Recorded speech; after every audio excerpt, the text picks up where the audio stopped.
Hello and welcome back to the studios. As always, my name is Carson and this is K2 Productions. Today we are coming back to some of the clone trooper genres of my channel. I haven't been able to work on my personal clone trooper armor in a while. I've been working on Christmas gifts and, being crippled and stuff like that. So I'm super excited to get, not to my personal helmet, but I'm excited to just be working on Star Wars stuff again. So today in this video, I'm going to show you guys how to make this super awesome, realistic version of the ARC Trooper 5's helmet. In this series, it is my goal to teach you guys the kind of basics of what you'll need to not only finish this helmet, but to finish any helmet that you want, or 3D prints in general. I want to teach you guys how to make things super smooth and look really great and not 3D printed.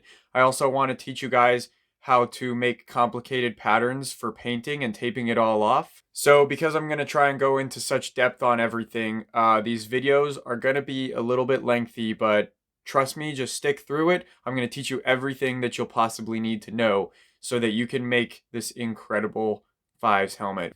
Hey guys, so now I'm going to kind of show you what I'm going to do to start finishing the 3D printed ARC Trooper helmet.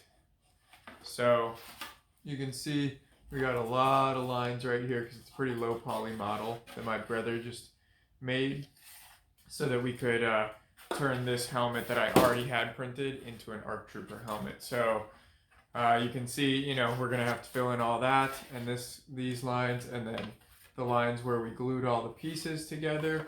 And then there's also, some pretty bad lines down here. You can see I kind of already started sanding. So what we're gonna do is we're gonna use Bondo. Well, it's backwards because it's on camera, but it's Bondo body filler. Galactic Armory uses a tube where you don't have to mix the two parts. I use this because it would be easier to use the other thing, but this is a little cheaper and you can buy more of it. I also use it for lots of other things, so that's kind of why I use this, but it's essentially the same thing. You put it on, it's putty that you put on, and you can sand it down and stuff like that. So basically, we're gonna mix some of it up and start spreading it all on. So now, I just have this little spatula kind of thing, and I'm just gonna kind of scoop a probably pretty big chunk out, just because I have a lot of crap to fill on this helmet. Nice big chunk. I have some gloves with me as well. I'm only going to put one on my right hand, but I use it to kind of smear everything around on the helmet. You need to put the cream hardener, and it tells you like how much. There's like, you're supposed to put a dot for like so much, so I kind of know what color it needs to be. It just needs to be like a slightly grayish this color. So I kind of just guesstimate every time. And then once you've mixed it, you don't really have that much time to work with it. So I'm gonna put like, probably like that much. And then you start mixing it real good in there. So now I have this like reddish, oh, you can't see it. There you go, right there. Oh, it looks a little more red in person, but I have this reddish goop that I'm going to now smear on most of the helmet. So first I'm gonna put it all on here with the spatula, kind of so that it goes on kind of flattish.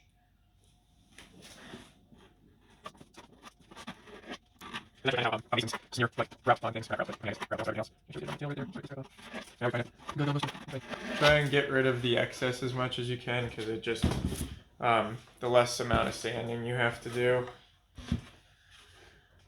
And I'm kind of trying to hurry as best as I can, because it does dry quickly, and all that stuff that I mixed that's still on the table, if it dries, then I just wasted it. So here's the part where I'm gonna have to use the glove now. Just be careful where you touch, since you've already put stuff on there. So I just need it kind of to go along all the seams. And you can kind of break it, so like if it falls like that, once it dries, you can actually kind of break it off. Like that, like that, break off. Oh, my hands are getting cold. And just be careful, because sometimes the gloves rip when you're smearing it all on like this, and that kind of sucks.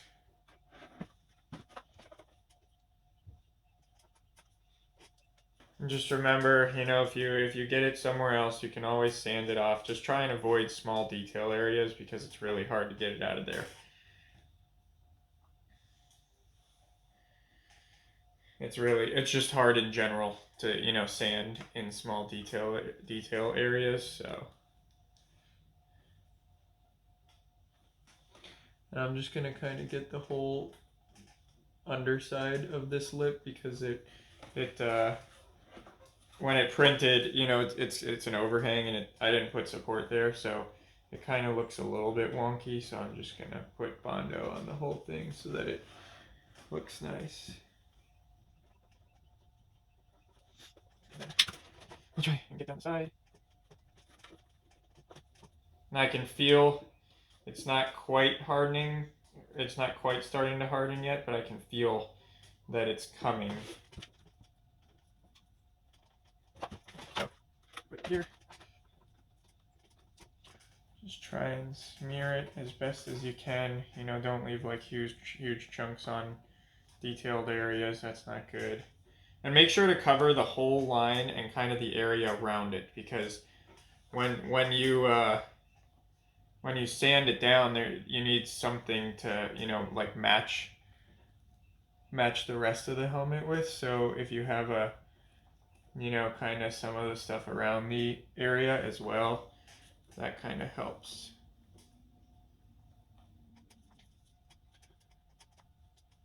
That's it done. Now it's time to start the article. This stuff is everywhere, but just kind of figure it out. And then so I think that's most of the things. So now set up this, and we're gonna get those big problem areas that we saw on the bottom when we were when I was kind of showing you. Yes, you guys get to listen to me work. Kind of just spewing out stream of consciousness right now. Yeah. It's Christmas time for me right now. I don't know when you guys are watching this. Hopefully someday in like 5 years you're watching this because I'm a really famous build channel. And you're like, oh my gosh, it's Christmas time in 2020. I remember that horrible time. We're gonna make it through, guys, don't worry. Let's see, keep going. So I'm almost out of my stuff, and I think I'm kind of just, once I get this spot covered, I'm just gonna kind of start putting it wherever I kind of feel needs it.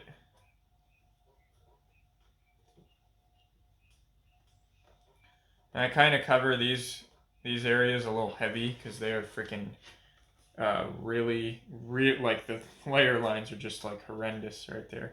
I'm just about running out, and I can feel that it's kind of starting to harden. So yeah, so you can see when I'm spreading it now, it's kind of starting to what's the word, like chunk up instead of spreading like nice butter. And that's how you kind of know it's starting to harden. It hardens like, you know, pretty quickly, and then once it's kind of pretty solidly hardened, then we can start sanding on it. And the sanding part is the best part. So now I'm just kind of looking for just like anywhere that, you know, might need filling in general, like just to use the last bit of it. A lot of the regular layer lines will be kind of filled with a little bit more bondo, but a lot of it will be done with filler primer. It's not very well anymore, so that's it's coming to an end. So I'm gonna sit down. Let me get your back. So make sure this is again. And I kind of reuse gloves. I'll like take them off and let them dry, and then put them back on with this, you know, same gross side out, just because it doesn't really matter. All right, so now all my bondo is dry, and you'll feel it's a little bit sticky. But when you start sanding it down, it all turns normal. You can see I kind of started sanding this area already. But so now basically I'm just gonna sand down all the bondo and kind of give it a sand everywhere else. You don't have to, but you can. It'll kind of help. It'll just push along the process of all the filler primer stuff. So I usually give it just kind of a little bit of a sand just to like knock down the layer lines a little bit. The layer lines aren't really that bad. I mean, you can see, you know, that there is layers, but they're really not too bad. This area you can see the gridding of the infill, but once we do some sanding and some filler primer, it'll all be solid. So you guys don't need to see me do all the sanding. So I'm just gonna tough it out and sand for the next while, and I'll kind of show you updates as I go along. Alright, so I finished doing half of the helmet for the first layer, like the first round of sanding. You can really see the difference. So on this side, I kind of did a light brushing over everything. That's why it looks so not shiny purple. And so you can see I've completely sanded down this stuff. I've done, you know, all around here, and then, you know, underneath down here, it all looks nice and smooth now. And you can see there's quite a big difference on this side. Looks all gross still. This side's all nice and smooth. So this has taken me about an hour probably to do this side, or sorry, this side. So now I'll get to the other side, and really this is literally the piece of sandpaper that I've been using. I just folded it a couple times and I just hand sanded this whole thing. I just kind of, you know, made sure that all of my bondo lines were smooth and blended in with the rest of it, and then I just kind of, you know, went against the grain of the printer for the rest of the area. So we're looking a little better. Getting there. Just got to do the other half now, and then once we're done the other half, then we're gonna hit it with some filler primer, and we'll see all the mistakes, or not mistakes, but all the spots that we still need to work on, and there will be a lot. It might look pretty nice right now, but as soon as you hit it with that primer, it's gonna reveal everything. So now I have the whole helmet sanded, at least for the first round. You can see I got this bit, you know, the what's it called? The fin attached pretty well. It all looks pretty nice. I'm pretty satisfied with everything so far. You can see I've, you know, just given it a light sand on basically everything. At least everything that I can get to with a sandpaper.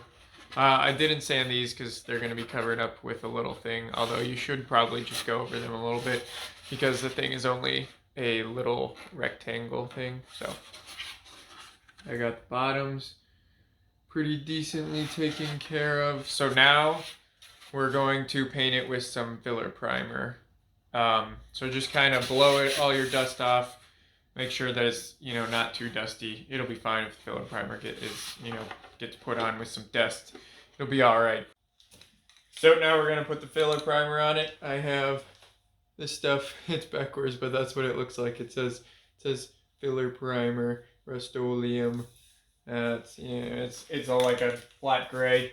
You can spray this stuff on pretty liberally because it dries basically no matter what, and if there's runs, you're gonna sand it away anyway. So I spray it on kind of thick, especially on like the first layer when I'm trying to fill in lots of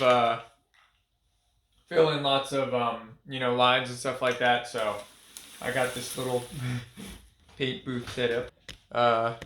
You'll see I'm literally just gonna give it a quick spray and let it dry. I am out in my garage and it is winter, so it's like, I mean, it's not winter yet, but it's almost winter. So it's like 40 degrees out here.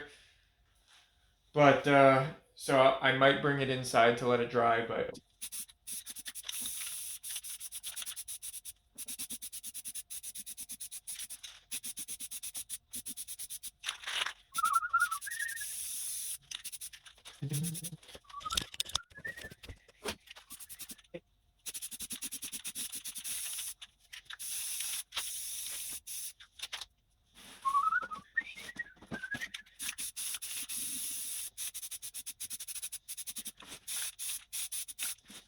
There, I think we just got it all.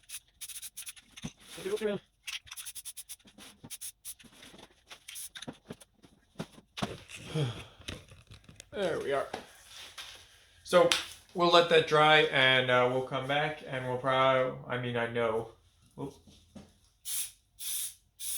I'm seeing all these. We'll come back and probably take like 100 grit sandpaper or like 120 and start sanding, depending on how thick the layer lines are still. Some of them will hopefully disappear, but we're gonna need to do a lot of sanding still. So hey, so it's a new day. My helmet is all nice and dry. It's painted except for the bottom. Kind of see, I just didn't.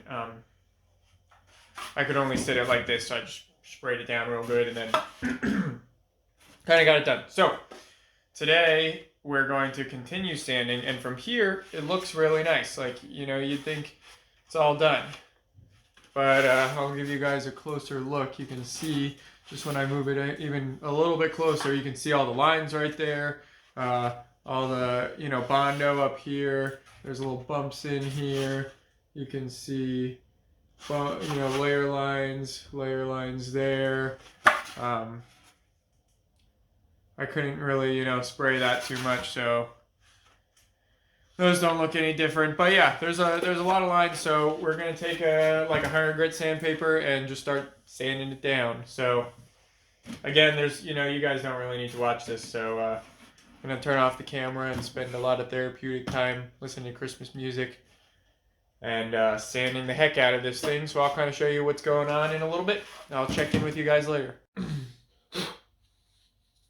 Hey, so I'm back just with a little update. I just wanted to show you what's going on. I've kind of done this side a little bit more so you can see this side's a little more smoother. You can see on this side, you can see still the bondo and crap. I've also sanded this a little bit more so it's a little smoother than the other side. I've tried to start doing the face a little bit, so I've, you know, gone in here a bit, all through here and stuff. Done the back a bit, so I'm just trying to sand kind of everywhere that I see layer lines or bumps or anything like that. It sucks a lot, but someday we'll have a super cool ARC Trooper helmet. So I got done sanding, I think, for my second time. There's not really much to show you. I've just kind of sanded everywhere as best as I can. You know, I still haven't, I just did the first one, but I haven't gone over this area a second time. I'm gonna wait until I spray the bottom, but for right now I'm just gonna focus on sitting it like this and spraying everything. So I'm gonna give it another spray and take another look at it. Hopefully it looks a little bit better after this dries, and probably give it another sand. I've been using 100 grit sandpaper. I was using 60 grit at first just to knock down the big chunks of the bondo and stuff, but now I'm using 100 grit sandpaper. So yes, I tend to use pretty low just because I'm really impatient and I want it to go. And this stuff fills in all the scratch marks really fast, so I usually don't even use that high grit of sandpaper on stuff like this because that stuff fills it all up. So I usually just give it a good spray of that, and then I paint it with what I actually want it to be. So yeah, now we're going to give it a little coat, and we'll let it dry, and then we'll be back for some more sanding. Hey, so it's the next day. I've let this dry, and now I'm going to kind of sand it some more. Some of the areas, I know I said I usually only use 100, but in some of the areas, I'm going to actually use 220 is the next one that I have, so I'm going to use 220 on some of the areas where they're like pretty much done, but I just want to do a little bit more on them. Alright, so I just finished another round of sanding. It's starting to get pretty solid. I kind of, you can see, did some around here, around there, kind of where the seams are again, because they're still kind of showing. I did a bit here and here, because you can see like the infill lines and stuff like that, and I did some more on the top so that you could get rid of the layer lines there. It's getting a little bit better. From here, you know, it doesn't even, it looks awesome. Like look super great, especially if it was all painted gray. But like in person, when I'm looking at it, there's still lots of parts that I'm a little, I can't let pass up yet. So now I'm gonna set it, like this, and I'm gonna do the bottom since we still actually haven't even painted the bottom.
Alright, so I'm pretty much done sanding. I've gone over the helmet as best as I can. It still, looks... Most of the things that are left will kind of be hidden with weathering and stuff like that. This area does not look that great, but there's literally, like, I can't get in there. But you'll pretty much never see it. There's also going to be the little, vent thingies in there. There's also going to be a piece that I have to print out that goes there still, so I'm not too worried about that. I think it'll be alright, but it's basically ready for me to paint. Alright guys, in this video we finished making the helmet all smooth and nice, and in the next video I'm going to show you guys what I do with the rangefinder and how to start taping off all the crazy designs that Fives has on his helmet. If you made it here, thank you so much. I know this video has been super lengthy and the next one's probably going to be even worse. But I hope you guys have learned so much and you're going to be able to figure all this stuff out and replicate it. Be sure, if you have any questions, to comment down below. And if you guys want to reach me on Twitter, you can also do that. Here's my handle. You can share your builds with me, or you can ask questions if you feel more comfortable in that medium. But finally, if you guys want to support the channel, if you haven't already, definitely think about subscribing if you're interested in this type of content. You can also support the channel just by hitting the like button if you like the video. It helps so much. It, brings in more viewers and shows YouTube that people actually like this video. And most importantly, or maybe not most importantly, but very important, a thing that you can do, and it's completely free as well, is to share this video with a friend who is just as obsessed with Star Wars as you are. Because I know if you've made it to this point in the video, you better have a friend who's also this obsessed. Maybe you don't. It's okay. If you... That's all for today, though, guys. Thank you so much for watching, and I will see you next time. Don't forget to get out and make something.